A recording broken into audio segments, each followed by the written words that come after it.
A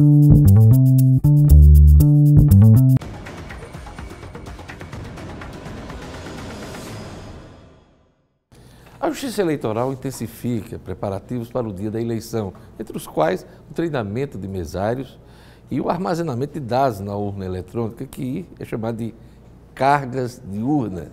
Meu convidado hoje é o juiz eleitoral Vladimir Capistrano. Boa tarde, doutor Capistrano. Boa tarde, Diógenes. É uma satisfação estar aqui com você. Essa carga de urnas estava prevista para acontecer hoje de manhã e vai acontecer agora à tarde, né? Está previsto para começar a acontecer a partir das 14h30, lá na sede do Centro de Operações da Justiça Eleitoral. É uma solenidade inicial de início desse processo de carga de urnas, que é o nome popularmente conhecido, em que são inseridas nas urnas as informações sobre os eleitores que podem votar em cada uma daquelas urnas, porque cada urna corresponde a uma seção eleitoral, e também as informações dos candidatos que estão aptos a receberem votos dos eleitores. No dia 17 de setembro passado, encerrou-se o prazo para a Justiça Eleitoral analisar os pedidos de registro de candidaturas. A partir desse momento, tem-se a noção de quais candidatos tiveram registro deferidos e aqueles que, mesmo com registros indeferidos, recorreram dessa decisão e estão sob júdice. São esses nomes de candidatos que são também inseridos nas urnas e quanto aos quais os eleitores poderão votar no dia 7 de outubro. Quantas candidaturas foram indeferidas, doutor Capistrano? Nós tivemos, até segunda-feira, que foi o prazo final da análise dos pedidos, 39 candidaturas indeferidas. Dessas 39, 2 tiveram decisão reformada. Na sessão da terça-feira, o tribunal, analisando recursos de 2 desses candidatos, modificou a decisão e deferiu essas 2 candidaturas. Então, temos hoje 37 candidaturas indeferidas. Eu queria que o senhor explicasse para o nosso telespectador o que é que motiva uma impugnação e o cancelamento do registro de uma candidatura. A gente tem no Brasil um documento legal chamado popularmente de Lei da Ficha Limpa.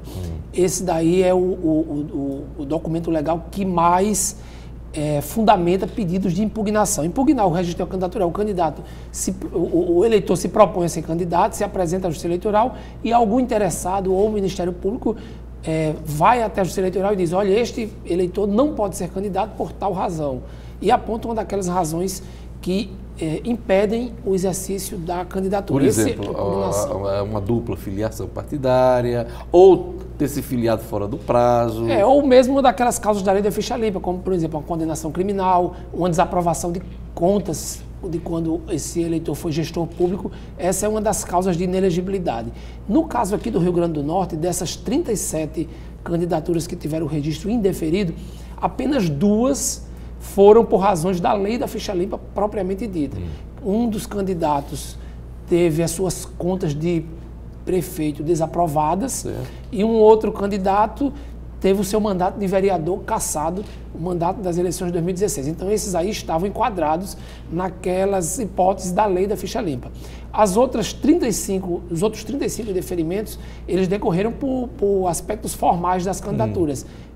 Ausência de filiação partidária, boa parte dos candidatos que tiveram o registro indeferido não tinha filiação a nenhum partido. E no Brasil, para ser candidato, é exigido que o eleitor esteja filiado a um partido.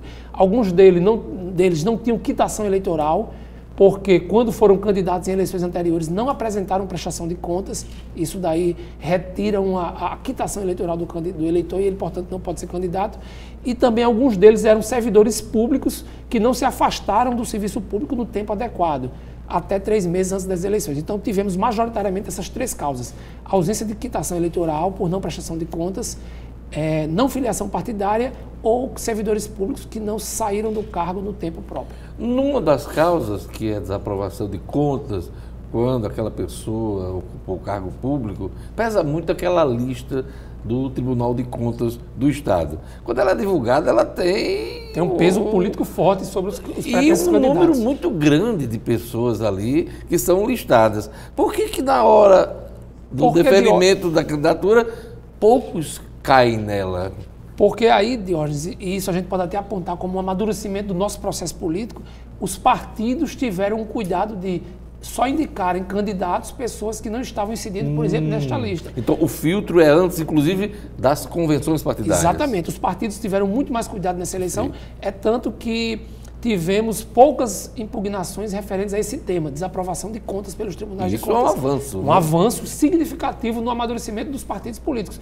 E desses que foram apresentados impugnações, apenas um teve o seu registro de candidatura indeferido. Ou seja, os partidos fizeram efetivamente um filtro muito grande dentre aquelas pessoas que pretendiam ser candidatos. E só apresentaram candidaturas de pessoas que não tinham causa de inelegibilidade. Nesse momento da carga de urnas, né, como a gente fez menção aqui no início dessa entrevista, é importante dar luz, jogar luz em cima de um debate que está crescendo, que é a questão da segurança da urna eletrônica. Volta e meia esse assunto volta à baila e temos aí um candidato a presidente da República colocando dúvidas sobre o processo eleitoral por não ter o voto impresso, né? Colocando em dúvida o processo eleitoral, a urna eletrônica. O que é que o senhor tem a dizer a respeito desse tipo de questionamento que, para muita gente, é uma irresponsabilidade? Esse questionamento ele é completamente infundado, Diógenes, porque a Justiça Eleitoral ela pode garantir com toda certeza, 100% de certeza, a integridade da urna eletrônica brasileira. Já são 22 anos de urna. A Justiça Eleitoral garante que o voto que o eleitor digitar na urna será o voto apurado. Nós temos, durante todo o trabalho de preparação dos aplicativos, dos sistemas eleitorais, dos softwares, das cargas das urnas, nós temos um intenso processo de auditoria sobre todos os procedimentos que a Justiça Eleitoral realiza. Inclusive dos partidos. Dos partidos, da Ordem dos Advogados do Brasil e do Ministério Público Eleitoral. Um processo muito severo, muito cuidadoso de auditoria de todos os procedimentos da Justiça Eleitoral.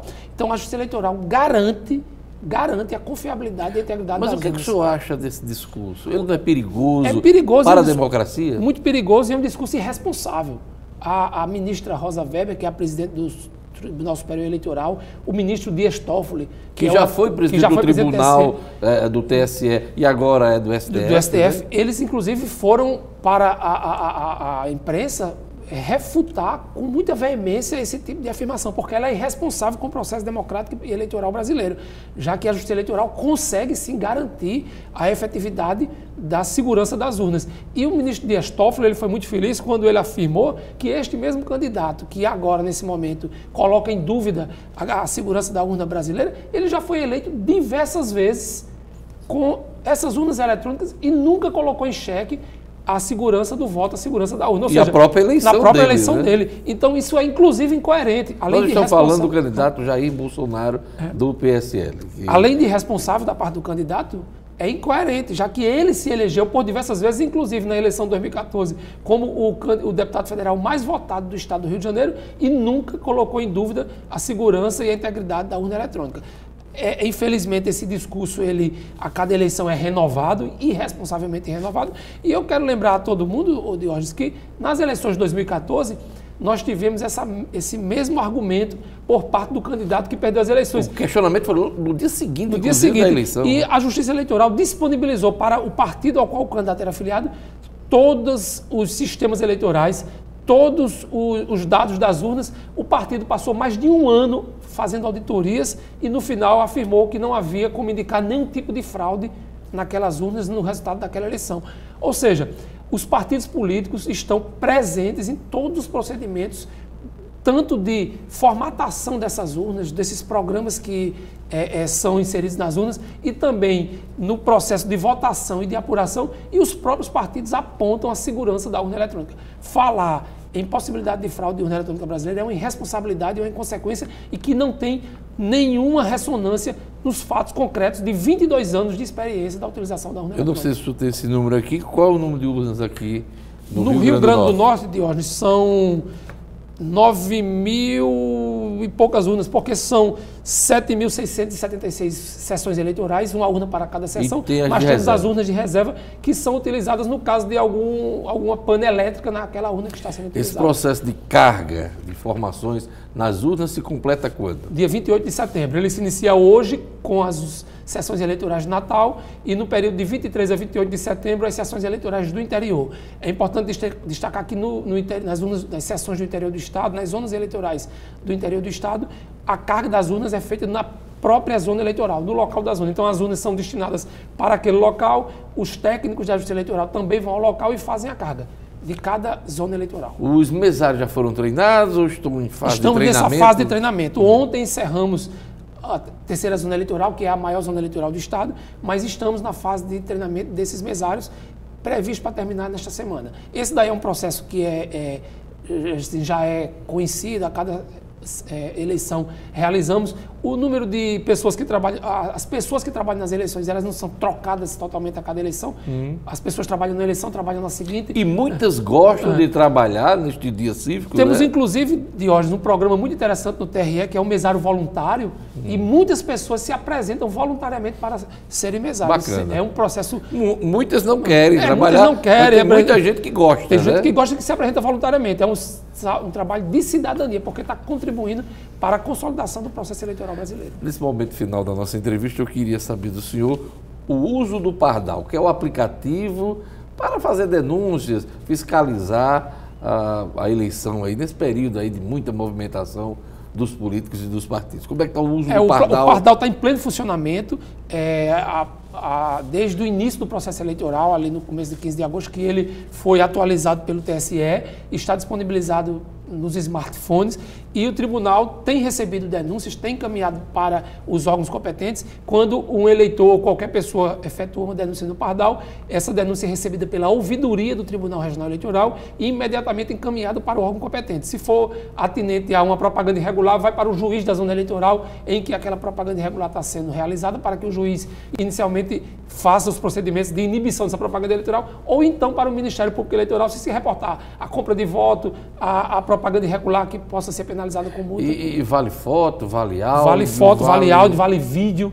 O aplicativo está bastante fortalecido nessas eleições de 2018. Foram mais de 200 denúncias só no Rio Grande do Norte. Só no Rio Grande do Norte. O eleitor do Rio Grande do Norte ele é muito atuante na utilização do Pardal. Na eleição de 2016, o Rio Grande do Norte foi o estado que teve o maior índice de utilização do Pardal.